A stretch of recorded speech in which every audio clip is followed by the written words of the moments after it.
प्रश्न 5, 1, 3, 6, 10, 15, 21, 28 त्रिभुजाकार संख्या है।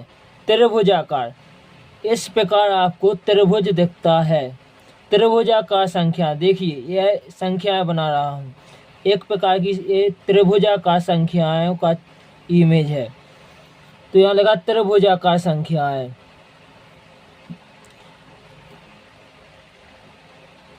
हमें इस क्वेश्चन में पैटर्न को बताना है किस प्रकार त्रिभुजाकार संख्याएं आई हैं। जैसे कि 1 के बाद 3, 3 के बाद 6, 6 के बाद 10, 10 के बाद 15, 15 के बाद 21, 21 के बाद 28 कैसे आया है, और 28 के बाद 36 आएगा। तो आइए इसे जान लेते हैं।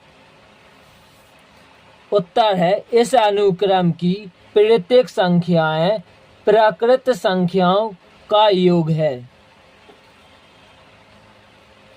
प्राकृत संख्या का मतलब होता है गिनती।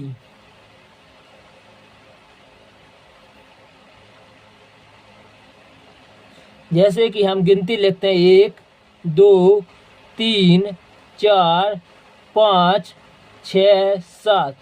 जब हम प्राकृतिक संख्याओं का योग करेंगे, मतलब हम प्राकृतिक संख्याओं को जोड़ेंगे या फिर गिनतियों को जोड़ेंगे, तो हमें त्रिभुजाकार संख्या प्राप्त होती जाएंगी। 1 और 2 को जोड़ने पर हमें 3 प्राप्त होता है।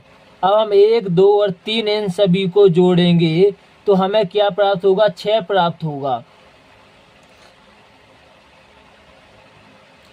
अब हम आगे 1, 2, 3 और 4 को जोड़ेंगे तो हमें अगली संख्या 10 प्राप्त होगी, जैसे कि आप देख रहे होंगे। आगे हम 1, 2, 3, 4 और 5 इन सभी को जोड़ने पर आगे हमें 15 संख्या प्राप्त होगी।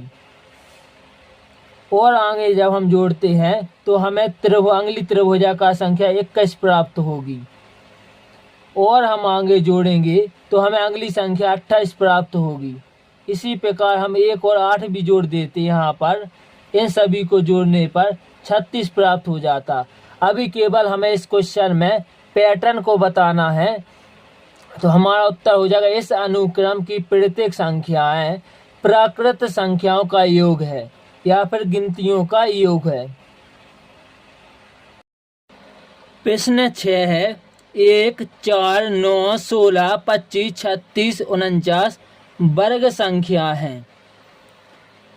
इसका हमें पैटर्न बताना है। तो उत्तर जान लेते हैं। यह अनुक्रम की प्रत्येक संख्या प्राकृत संख्याओं का वर्ग है। जो वर्ग संख्या है वो प्राकृत संख्या का वर्ग है। प्राकृत संख्या आप जान चुके हो कि प्राकृत संख्या का मतलब होता है गिनती। आगे लिखा है प्राकृतिक संख्या का वर्ग, तो इसका हमें वर्ग करना है। जैसे 1 का वर्ग करने पर हमें 1 प्राप्त होगा। जब हम 2 का वर्ग करेंगे तो हमें 4 प्राप्त होगा। जब हम 3 का वर्ग करते हैं तो हमें 9 प्राप्त होता है। उसी प्रकार जब हम 4 का वर्ग करेंगे तो हमें 16 प्राप्त होगा। जब हम अगली संख्या 5 का वर्ग करते हैं तो हमें 25 प्राप्त होता है। जब हम 6 का वर्ग करते हैं तो हमें 36 प्राप्त होगा। जब हम इसी प्रकार 7 का वर्ग करेंगे तो हमें 49 प्राप्त होगा। तो आप जान चुके होंगे कि अगली संख्या क्या आएगी। जब हम 8 का वर्ग करेंगे तो हमें अगली संख्या 64 प्राप्त होगी। हमें वर्ग संख्या में पैटर्न बताना था, तो हम प्राकृतिक संख्याओं का वर्ग करके इसके पैटर्न को पता कर सकते हैं। प्रश्न 7 है, 1, 8, 27, 64, 125, 216 घन संख्याएं हैं। इस क्वेश्चन में भी हमें पैटर्न को बताना है कि इसमें 1 के बाद 8 कैसे आया, 8 के बाद 27, 27 के बाद 64, 64 के बाद 125, 125 के बाद 216 और 216 के बाद क्या आएगा। हमें इसके पैटर्न को बताना है। यह अनुक्रम की प्रत्येक संख्या प्राकृत संख्या का घन है। मतलब जो घन संख्या है वो प्राकृत संख्या का घन है। प्राकृत संख्या मतलब होता है गिनती। जब हम इसका घन करते हैं, जैसे 1 × 1 × 1, तो क्या आएगा 1। जब हम 2 का घन करेंगे, 2 × 2 × 2, तो हमें क्या प्राप्त होगा 8, क्योंकि 2 का गुणा जब 2 में करने पर 4 होता है, तो 4 का गुणा 8 में करें, 4 × 2 करेंगे तो 8 आएगा।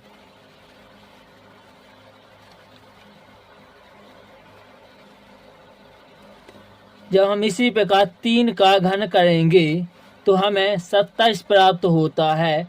जब हम 4 का घन करेंगे तो 64 प्राप्त होगा। जब हम 5 का घन करेंगे तो 125 प्राप्त होगा। जब हम 6 का घन करेंगे तो 216 प्राप्त होगा। जब हम 7 का घन करेंगे तो हमें क्या प्राप्त होगा, आइए देखते हैं। 7 × 7 × 7,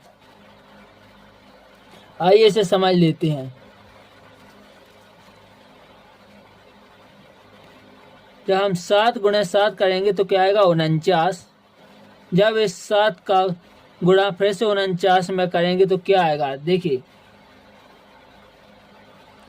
9 का गुणा 7 में करते हैं तो 63 होता है, मतलब यहाँ पर 3 आएगा, यहाँ पर 6 आएगा। फिर हम 7 का गुणा 4 में करेंगे तो 28 आता है। 28 में 6 जोड़ेंगे, 28 से 29, 30, 31, 32, 33, 34, तो यहाँ पर 34 हो जाएगा।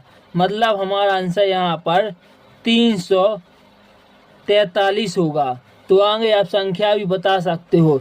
इसी प्रकार आप 8 का भी घन कर अगली संख्या और बता सकते हो। लेकिन अभी हमें इसमें केवल पैटर्न बताना था कि 1 के बाद 8, 8 के बाद 70, 70 के बाद 64, ये संख्या कैसे बढ़ रही है। तो हम प्राकृत संख्या मतलब गिनतियों का घन करते हैं, तब हमें आगे का पैटर्न प्राप्त होता है। तो हमारा आंसर है यह अनुक्रम की प्रत्येक संख्या प्राकृत संख्या का घन है। प्रश्न 8 है 1, 2, 3, 5, 8, 13, 21 ब्रांक संख्या है। इस क्वेश्चन का हमें पैटर्न बताना है कि 1 के बाद 2, 2 के बाद 3, 3 के बाद 5 और 5 के बाद 8, 8 के बाद 13, 13 के बाद 21 कैसे आया है। तो आइए इसे समझ लेते हैं। हमारा उत्तर है इस अनुक्रम की ब्रांक संख्या पिछली 2 संख्याओं को जोड़कर प्राप्त की जाती है। पिछली जो 2 संख्या, जैसे 1 और 2 को जोड़ने पर क्या आएगा 3, फिर पिछली 2 संख्या जोड़ेंगे, 2 और 3 को जोड़ने पर क्या आएगा 5, फिर 2 पिछली संख्या जोड़ेंगे, 3 और 5 को जोड़ने पर क्या आएगा 8, 8 फिर से पिछली हम 2 संख्या जोड़ेंगे, 5 और 8 को जोड़ने पर 13, फिर से हमें 2 संख्या जोड़ने 8 और 13 को 21, फिर हम 13 21 को जोड़ने पर 34 आएगा। इसी प्रकार हम ब्रांक संख्या को बता सकते हैं। तो उत्तर है इस अनुक्रम की ब्रांक संख्या पिछली 2 संख्याओं को जोड़कर प्राप्त की जाती है। आइए एक बार इमेज से समझ लेते हैं। जब आपको एक हरा कंचा दिख रहा है, फिर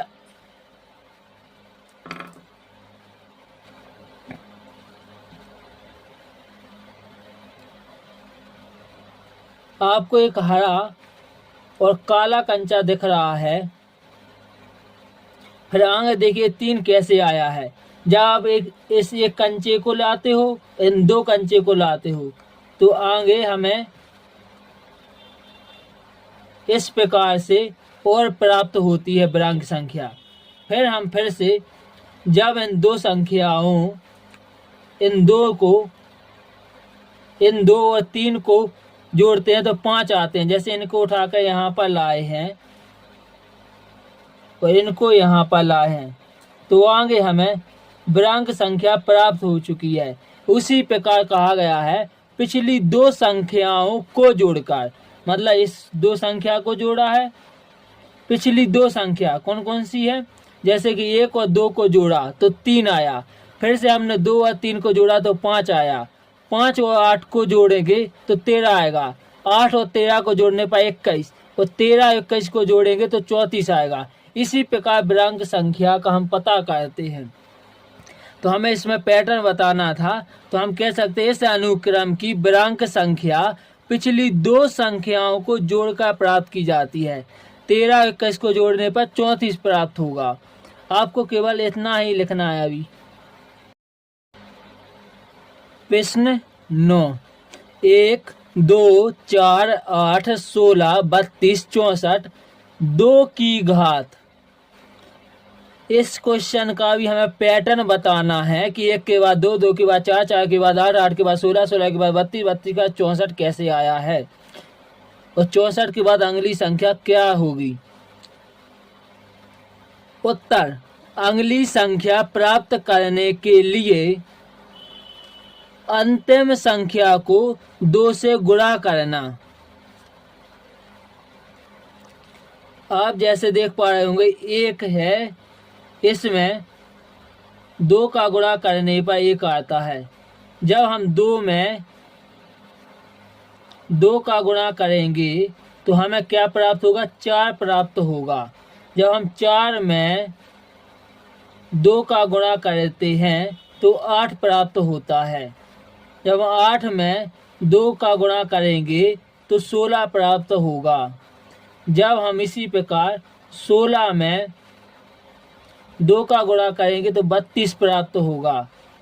जब हम 32 में 2 का गुणा करेंगे तो 64 प्राप्त होगा। अब आप बता सकते हो कि अगली संख्या क्या होगी। जब हम 64 में 2 का गुणा करेंगे तो 128 आता है। 4 दूनी 8, 6 दूनी 12, कितना है 128। तो हम इसके पैटर्न को समझ चुके हैं कि 2 की जो घात है ना, ये पैटर्न का 1 के बाद 2, 2 के बाद 4, 4 के बाद 8, 8 के बाद 16, 16 के बाद 32, 32 के बाद 64 कैसे आया, और अगली संख्या 128 कैसे आएगी। तो हम इसके पैटर्न को समझ चुके हैं कि अगली संख्या प्राप्त करने के लिए, जैसे कि अगली संख्या हमें प्राप्त करनी है तो अंतिम संख्या जैसे 64 है, 2 से गुणा करना पड़ेगा। 64 में 2 से गुणा करने पर 128 आया है।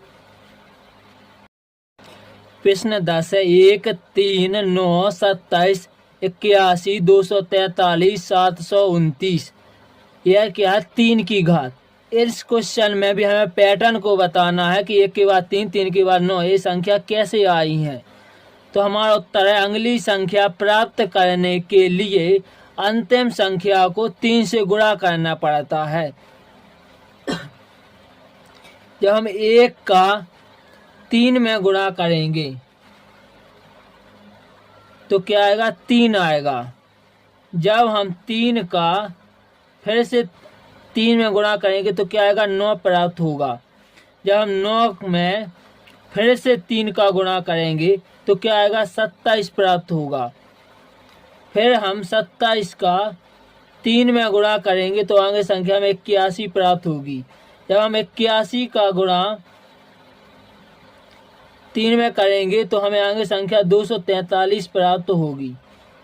और फिर हम आगे 243 का गुणा 3 में करेंगे तो हमें आगे संख्या 729 प्राप्त होगी। हमें लिखा है कि अंतिम संख्या को 3 से गुणा करना। अंतिम संख्या 729 है। हम जब इसमें 3 का गुणा करेंगे तो क्या संख्या प्राप्त होगी। देखिए, जब 9 का 3 में गुणा करेंगे तो 27 होता है, तो 7 यहाँ पर आएगा, 2 यहाँ पर। जब 3 का गुणा यहाँ पर करेंगे, 3 दूनी 6 और 2 8 और फिर 7 या 21, तो हमें आगे संख्या 2187 प्राप्त होगी। इसके पैटर्न को हम समझ चुके हैं कि अगली संख्या प्राप्त करने के लिए अंतिम संख्या को 3 से गुणा करने पर